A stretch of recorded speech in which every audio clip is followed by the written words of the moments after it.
ओम शांति, ओम शांति, ओम शांति। आज 8 सितंबर की मुरली है। प्रातः मुरली ओम शांति बाप दादा मधुबन से। मीठे प्यारे प्राणेश्वर प्रिय पिता कहते हैं, मीठे बच्चे अपने से बड़ों का रिगार्ड रखना यह भी दैवी गुण है। जो होशियार अच्छा समझाने वाले हैं उनको फॉलो करना है। प्रश्न है, सतयुग में कोई भी भक्ति की रस्म रिवाज नहीं होती है, क्यों? सतयुग में कोई भी भक्ति की रस्म रिवाज नहीं होती है, क्यों?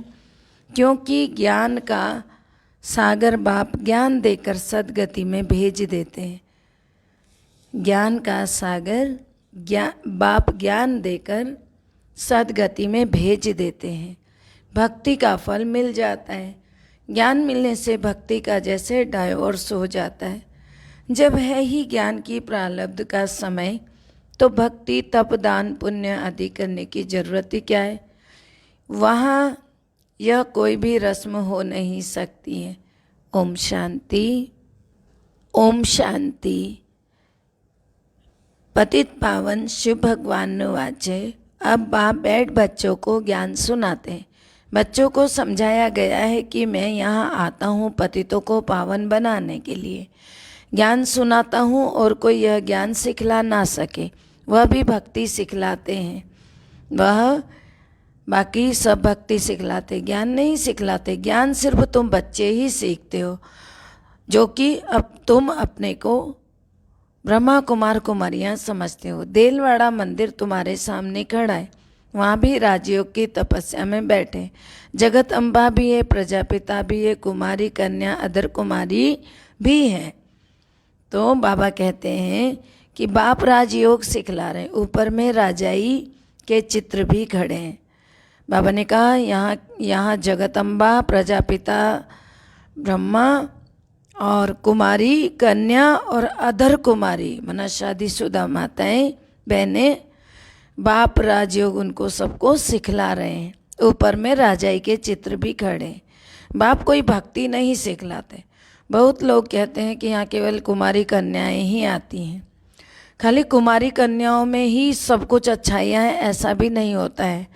जो अधर कुमारियाँ होती हैं, जो विवाह के पश्चात बाबा की बनती, वो भी बहुत अच्छे से नियम से बनती हैं, बल्कि कन्याओं से भी ज़्यादा अच्छा करती हैं वो। इसलिए बाबा उनको भी कन्याओं से भी आगे ले जाते हैं। प्रकाश मणि दादी जी, जानकी दादी जी, ब्रह्मा बाबा, ये सब अधर कुमार कुमारियाँ हैं। और आगे भी बहुत सारे हैं, उषा दीदी जी, ये सब अधर कुमार कुमारियाँ। तो भक्ति ही उनकी करते हैं जो सिखला कर गए हैं। बाबा कहते हैं, बाबा उन बातों को समझा रहे हैं जो आज तक कोई समझा भी नहीं सका। उनको तो पता ही नहीं है कि कौन राजयोग सिखलाए, राजा स्थापन करके गए। तुम बच्चे अभी जानते हो। भक्ति अलग चीज़ है, ज्ञान अलग चीज़ है। ज्ञान सुनाने वाला है ही एक, और सुना ना सके कोई। ज्ञान का सागर एक ही है, वही आकर ज्ञान से पतितों को पावन बनाते हैं। कई लोग बाबा की चीटिंग करके कुछ एक चीज़ें सीख लेते हैं, उसके बाद अपना बांटना शुरू करते हैं ज्ञान। वो एक चोरी की तरह किया हुआ ज्ञान है। यहाँ पर जब बाबा के पास आते हैं ना, तो सीधा सीधा बाबा का बनते हैं, तो उसमें पावर कुछ और ही होती है। और जो भी सत्संग है उनमें कोई भी ज्ञान नहीं सिखला सकते। भले अपने को श्री श्री 108 जगत गुरु भगवान भी कहते, परंतु ऐसे कोई नहीं कहते कि मैं सबका परमपिता ज्ञान का सागर हूँ। आज तक सुना किसी गुरु ने ऐसे कहा है कि मैं परमपिता ज्ञान का सागर हूँ, या मैं तुम्हें साथ ले जाऊँगा? ऐसा कभी किसी ने नहीं कहा होगा। उनको कोई परमपिता तो नहीं कहेंगे ना। यह तो जानते ही हैं कि परमपिता पतित पावन है। यह पॉइंट्स बुद्धि में अच्छी रीति रखनी है। मनुष्य कहते हैं ये ब्रह्मा कुमारियाँ तो भक्ति को डाइवोर्स देती हैं, लेकिन जब ज्ञान मिलता है तो भक्ति को डाइवोर्स देना ही है। क्या करेंगे? दो दो चीज़ें करते रहेंगे क्या? अब ज्ञान जब मिल गया, भगवान जब मिल गए, भक्ति किसके लिए करते हैं? भगवान को पाने के लिए। जब वो मिल गए हैं, उन्हीं के साथ चल रहे हैं, तो फिर भक्ति किसके लिए करेंगे? और जो भक्ति बाबा को पाने के बाद भी भक्ति करता है, तो उसके बराबर निहायती बेवकूफ़ कोई है ही नहीं। क्योंकि बाबा कहते हैं मूर्ख है वो, मूर्ख। तो ऐसे नहीं, जब भक्ति में जाते हैं तो उस समय यह मालूम पड़ता है कि हम ज्ञान को डाइवर्स देते नहीं, वह तो ऑटोमेटिकली रावण राज्य में आ जाते हैं। अभी तुमको समझ मिली है, बाबा हमको राजयोग सिखला रहे हैं। राजयोग का ज्ञान है, उनको भक्ति नहीं कहेंगे, राजयोग है ज्ञान, वो कोई भक्ति नहीं है। भगवान ज्ञान का सागर है, वह कभी भक्ति नहीं सिखलाते, वह भक्ति का फल ज्ञान देते हैं आकर। ज्ञान से होती है सद्गति। कलयुग के अंत में सब दुखी हैं, इसलिए इस पुरानी दुनिया को दुखधाम कहा जाता है। इन बातों को अभी तुम समझते हो। बाप आया हुआ है भक्ति का फल अर्थात सद्गति देने, राजयोग सिखला रहे हैं। यह है पुरानी दुनिया जिसका विनाश होना है। हमको राजा ही चाहिए नई दुनिया में, यह राजयोग का ज्ञान है। तो ज्ञान सिखलाने वाला एक ही परमपिता परमात्मा है जो कि हमें ज्ञान सिखा रहे हैं। उनका नाम क्या है? शिव है। उनको ज्ञान का सागर कहा जाता है, कृष्ण को नहीं कहा जाता है। कृष्ण की महिमा ही अलग है। जरूर आगे जन्म में ऐसा कर्तव्य किया है जो प्रिंस बना है। आगे बाबा कहते हैं, अभी तुम जानते हो हम राजयोग का ज्ञान लेकर के नई दुनिया में स्वर्ग का प्रिंस प्रिंसेस बनेंगे। स्वर्ग को सद्गति, नर्क को दुर्गति कहा जाता है। हम अपने लिए राज्य स्थापन कर रहे हैं। फिर बाबा ने कहा, बाकी जो यह ज्ञान नहीं लेंगे, पावन नहीं बनेंगे, तो राजधानी में आ नहीं सकेंगे, क्योंकि सतयुग में बहुत थोड़े होते हैं। कलयुग के अंत में जो इतने अनेक मनुष्य हैं ना, वह जरूर मुक्ति धाम में रहते होंगे, गुम नहीं हो जाते हैं, जाकर मुक्ति धाम में बैठ जाते हैं। सब घर चले जाते हैं ना। अभी तो बच्चों को घर याद रहता है कि अब 84 का चक्र पूरा होता है, नाटक पूरा होता है, अनेक प्रकार का चक्र लगाया है। यह तुम ब्राह्मण बच्चे ही जानते हो। ब्राह्मण तो बनते जाते। 16,108 की माला है ना। सतयुग में तो बहुत नहीं होंगे। सतयुग का मॉडल का रूप भी दिखाते हैं ना। बड़ी चीज़ का मॉडल छोटा होता है, जैसे सोने की द्वारिका दिखलाते हैं।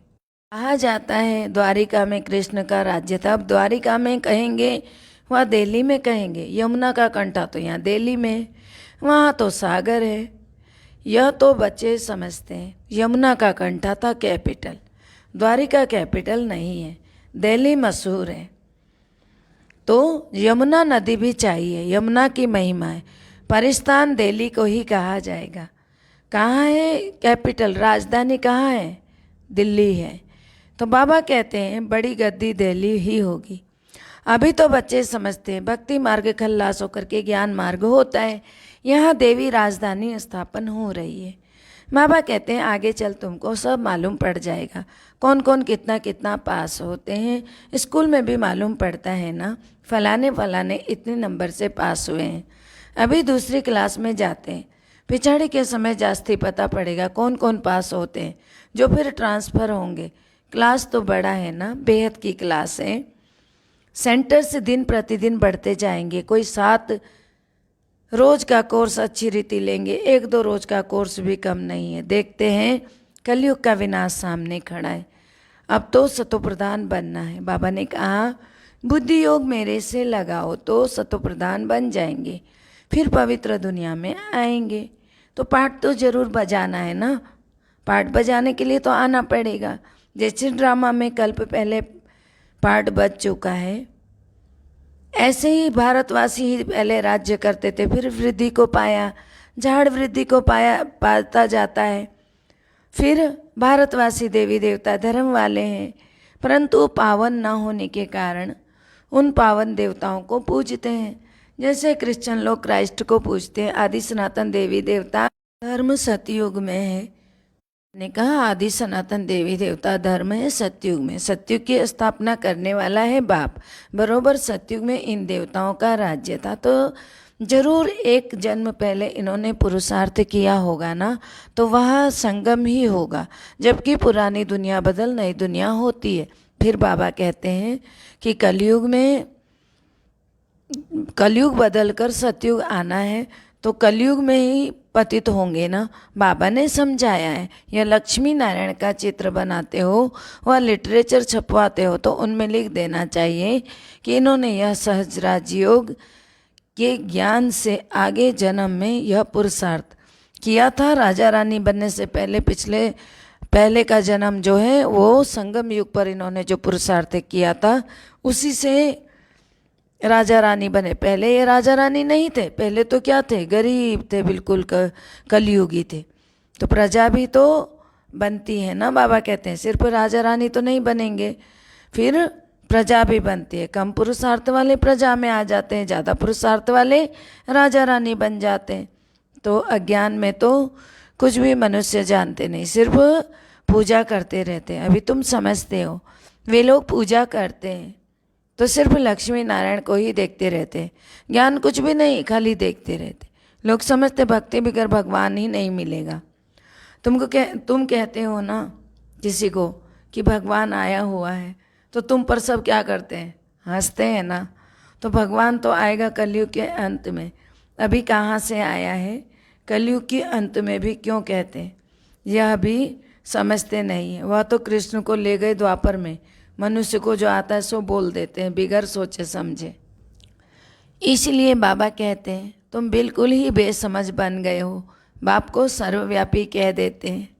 फिर बाबा ने कहा भक्ति बाहर से तो बहुत खूबसूरत दिखाई पड़ती है, भक्ति की चमक कितनी है, तुम्हारे पास तो कुछ भी नहीं है। और कहाँ भी सत्संग में आदि में जाएंगे तो आवाज़ ज़रूर होगा, गीत गाएंगे।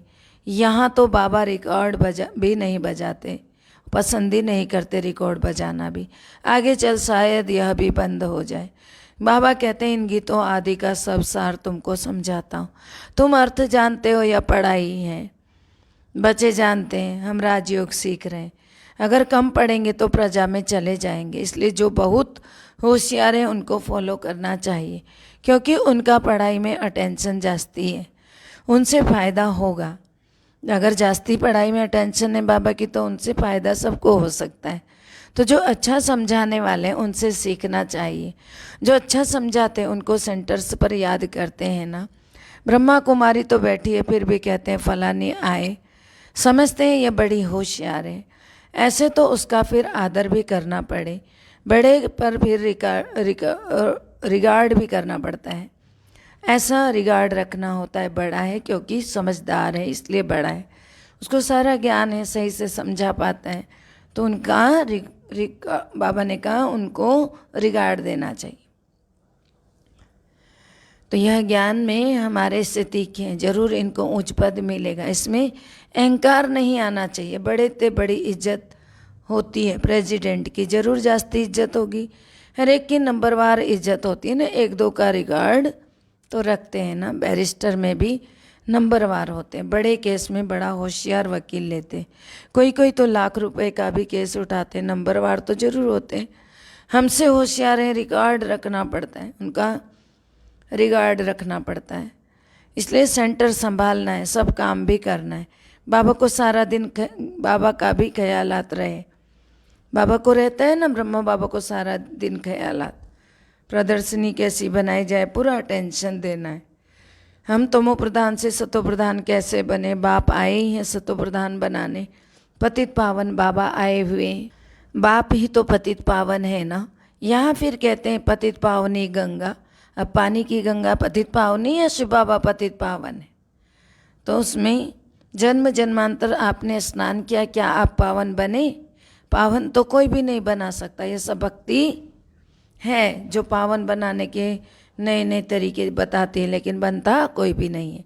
जब कहते हैं ना कि ये पतित पावन आओ, तो वह आएगा तो जरूर ना। जब पतित पावन आओ कर रहे हैं, अब आए हैं, बाबा कहते हैं अब पतित से पावन बनो, तो कहते हैं कैसे होगा?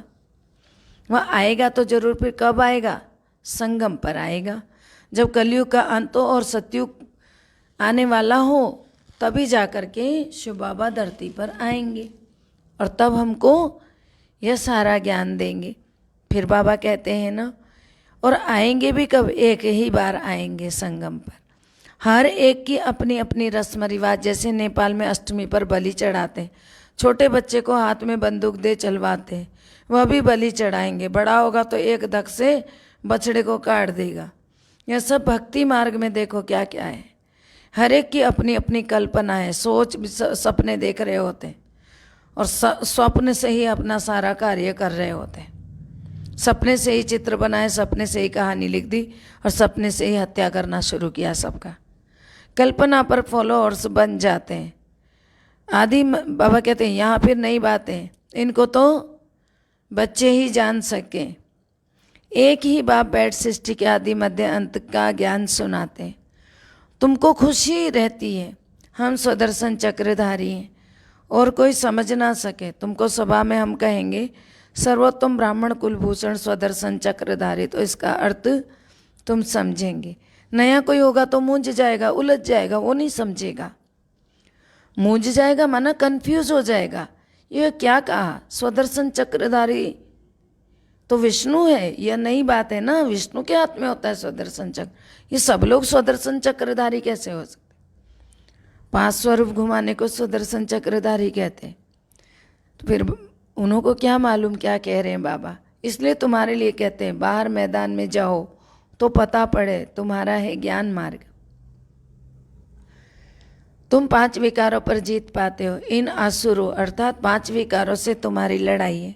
फिर आगे बाबा ने कहा फिर तुम देवता बन जाते हो और कोई लड़ाई की बात नहीं है। यही है लड़ाई जो 5 विकारों के साथ तुम्हारी चलती है। अंतर द्वंद्व युद्ध चलता है, अंतर मन बुद्धि के साथ युद्ध आपस में ही अंदर चलता है, अच्छाई और बुराई की युद्ध। जब अच्छाई जीत जाती है तो देवी देवता बन जाते हैं, जब तक हारते रहते तब तक नहीं बनते। तो तुम हो ब्राह्मण देवता बनने वाले जो पुरुषार्थ कर रहे हो। रुद्र ज्ञान यज्ञ में ब्राह्मण जरूर चाहिए, सिवाय ब्राह्मणों के यज्ञ होता ही नहीं। रुद्र है शिव, फिर है कृष्ण का नाम कहाँ से आ गया? जब शिव था रुद्र तो कृष्ण को कहाँ से ले आए? तुम दुनिया से बिल्कुल ही न्यारे हो। वो कल्पना करते हैं, वो जो स्वप्न में दिख जाएगा वही चित्र बना देंगे, वही लिखना शुरू कर देंगे कि आज हमें ऐसा सपना आया। जैसे बाबा कहते हैं ना, एक दिन बंगाल में एक बॉम्ब फूटा, किसी पंडित को सपना आया माँ काली का मंदिर, काली माँ का मंदिर बना दो नहीं तो सब उड़ा दिया जाएगा। तो अगले दिन से काली को भी बनाया और काली का मंदिर भी बना दिया। तो ऐसे ऐसे ये ज्ञान नहीं, यह भक्ति चलती है। ज्ञान और भक्ति में कितना फर्क होता है। ज्ञान शिव बाबा स्वयं देते हैं, भक्ति मनुष्य बनाता है। मनुष्य अपनी मर्जी से क्या क्या मनगढ़ंत कहानियाँ बनाता है। बाबा कहते हैं तुम देखो कितने थोड़े हो।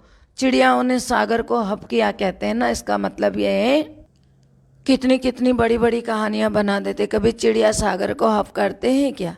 शास्त्रों में तो दंत कथाएं बनाते रहते हैं कितने। बाप कहते हैं अब वह सब भूल मामेकम याद करो, आत्मा ही बाप को याद करती है। बाप तो है ही एक ना, हे परमात्मा व प्रभु कह देते हैं। तो उस समय लिंग भी याद नहीं आता है, सिर्फ ईश्वर व प्रभु कह देते हैं। आत्मा को बाप से आधा कल्प का सुख मिला हुआ है, तो फिर भक्ति मार्ग में याद करती है आत्मा। फिर आगे बाबा कहते हैं अभी तुमको नॉलेज मिली है आत्मा क्या है, परमात्मा क्या है। हम सब आत्माएं मूल वतन में रहने वाली हैं। वहाँ से फिर नंबरवार यहाँ पार्ट बजाने आती हैं। पहले आते हैं देवी देवताएं। कहते हैं ना क्राइस्ट के पहले देवी देवता धर्म था, 5000 वर्ष की पहले की ही बात है। फिर बाबा कहते हैं वो लोग कह देते हैं 50,000 साल की या पुरानी चीज़, परंतु 50,000 वर्ष की पुरानी चीज़ कोई नहीं होती है। ड्रामा है ही 5,000 वर्ष का, तो 50,000 का कैसे गया अनुमान लगा देते हैं। बस मुख्य धर्म है ही यह। इन धर्म वालों के ही मकान आदि होंगे। पहले पहले तो रजोगुणी बुद्धि के थे, अभी तो और ही तमोगुणी बुद्धि वाले हैं। प्रदर्शनी में कितना समझाते हैं, किसकी समझ में थोड़े ही आता है। ब्राह्मणों की है ही सैपलिंग लगनी, तो बच्चों को समझाया गया है ज्ञान अलग चीज़ है, भक्ति अलग चीज़ है। ज्ञान से फिर सदगति होती है। इसलिए कहते भी है ना, हे पतित पावन आओ, फिर दुख से हमको लिबरेट करो। फिर गाइड बन करके साथ भी ले जाएंगे बाबा, वहाँ भी आकर आत्माओं को ले जाते हैं। आगे बाबा कहते हैं शरीर तो सब खत्म हो जाएंगे, केवल आत्माएं बाबा के साथ जाएंगी, क्योंकि विनाश तो होना ही है। शास्त्रों में एक ही महाभारत की लड़ाई गाई हुई है। कहते भी है ना, यह वही महाभारत की लड़ाई है, वह तो लगनी ही है। फिर बाबा ने कहा, सबको बाप का परिचय देते रहो। तमो प्रधान से सतो प्रधान बनने का उपाय तो एक ही है। फिर बाबा कहते हैं, मामेकम याद करो तो विकर्म विनाश हो जाएंगे, आत्मा मेरे साथ चली जाएगी। सबको संदेश देते रहो, बहुतों का कल्याण होगा। बाबा ने कहा, आत्मा तो मेरे साथ जाएगी, बस समय आ रहा है, सबका विनाश होना है। केवल मामेकम याद करो, याद करने से विकर्म विनाश हो जाएंगे। फिर बाबा ने कहा, आत्मा साथ जाएगी तो सबको जाने से पहले संदेश दे दो ताकि उनके भी पाप कट जाए। अच्छा, मीठे मीठे सिकिलदे बच्चों प्रति माता पिता बाप दादा का याद प्यार और गुड मॉर्निंग। रूहानी बाप की रूहानी बच्चों को नमस्ते। हम रूहानी बच्चों की रूहानी बाप दादा को दिल व जान से सिक व प्रेम से याद प्यार नमस्ते, good morning, diamond morning, Om Shanti. अब डायमंड मॉर्निंग क्यों? क्योंकि हीरे की दुनिया आ रही है। संगम युग हीरा है, सतयुग से भी अच्छा संगम युग है, क्योंकि हीरे का युग है। मेरा बाबा हीरे जैसा चमकता है और हमें हीरे जैसा सुंदर जीवन देता है, इसलिए डायमंड मॉर्निंग। डायमंड अर्थात हीरा। धारणा के लिए मुख्य सार है। पहला है, जो पढ़ाई में होशियार है, अच्छा समझाते हैं, उनका संग करना है, उन्हें रिगार्ड देना है, उन्हें इज्जत देनी है। कभी भी अहंकार में नहीं आना है, अरे ये कौन है, ये क्या समझा रहे हैं, ये वैसे ही समझा रहे हैं। कई लोग कहते हैं ना, अंदर से ईर्ष्या आ जाती है, अहंकार आ जाता है। अच्छा समझाते तो भी उनकी बुराई करते। दूसरा है, ज्ञान की नई नई बातों को अच्छी रीति समझना व समझाना है। इसी खुशी में रहना है कि हम हैं स्वदर्शन चक्रधारी। क्या बोला? ज्ञान की नई नई बातों को अच्छी रीति समझाना व समझना है। इसी खुशी में रहना है कि हम हैं स्वदर्शन चक्रधारी। मीठे प्यारे बाबा के वरदानी हाथ सिर पर महसूस करें। एक बाप की याद में सदा मग्न रहकर एक रस अवस्था बनाने वाले साक्षी दृष्टा भवा। सुंदर वरदान है ना, देखो। एक बाप की याद में सदा मग्न रहे, एक रस अवस्था बनाने वाले साक्षी दृष्टा भवा। फिर आगे बाबा ने इसका अर्थ समझाया। अभी ऐसे पेपर आने हैं जो संकल्प स्वप्न में भी नहीं होंगे। फिर बाबा कहते, परंतु आपकी जो प्रैक्टिस है ना, ऐसी होनी चाहिए जैसे हद का ड्रामा साक्षी होकर देखा जाता है। फिर चाहे दर्दनाक हो या हंसी का हो, अंतर नहीं होता है। ऐसे चाहे कोई का भी रमणीक पार्ट हो, चाहे स्नेही आत्मा का गंभीर पार्ट हो, हर पार्ट साक्षी दृष्टा होकर देखो। किसी के साथ कुछ भी हो रहा है, आप उस बात से ना दुखी ना खुशी, क्योंकि वो उसका रोल है, आपका नहीं है। आप अपने रोल को देखो, उसमें भी दुखी नहीं होना, खुशी नहीं होना है, नॉर्मल रहना है। तो बाबा ने कहा, एक रस अवस्था हो, परंतु ऐसी अवस्था तब रहेगी जब सदा एक बाप की याद में मग्न होंगे। कोई बड़ी बात ही नहीं लगेगी, बहुत बड़ी बात भी छोटी दिखाई देगी, छोटी बात भी नॉर्मल दिखाई देगी। कोई छोटी बात नहीं, ठीक है, जो है सब ठीक है। फिर बाबा ने स्लोगन दिया है, दृढ़ निश्चय से अपने भाग्य को निश्चित कर दो तो सदा निश्चिंत रहेंगे। दृढ़ निश्चय से अपने भाग्य को निश्चित कर दो तो सदा निश्चिंत रहेंगे, चिंता से परे हो जाएंगे। दृढ़ निश्चय से अपने भाग्य को निश्चित कर दो तो सदा निश्चिंत रहेंगे। जब विश्वास होगा ना कि हाँ, भगवान हमें राह सही दिखा रहे, हमारा बहुत अच्छा होने वाला है, हम आत्मा हैं, बाबा परमात्मा है, हम उसी की संतान हैं, वो जो कह रहा है वही सही है, निश्चय से रहो, भाग्य को सराहते रहो। वाह हमारा भाग्य, अपने आप को हमेशा शाबाशी दो, वाह मैं बाबा का बच्चा। ओम शांति। सर्व का भला हो, सब सुख पाएं, सब परमात्मा से जुड़ जाएं। सर्व का भला हो, सब सुख पाएं, सब परमात्मा से जुड़ जाएं। सर्व का भला हो, सब सुख पाएं, सब परमात्मा से जुड़ जाएं। अंत समय में अपना जीवन सफल बनाए, मुक्ति जीवन मुक्ति को पाए।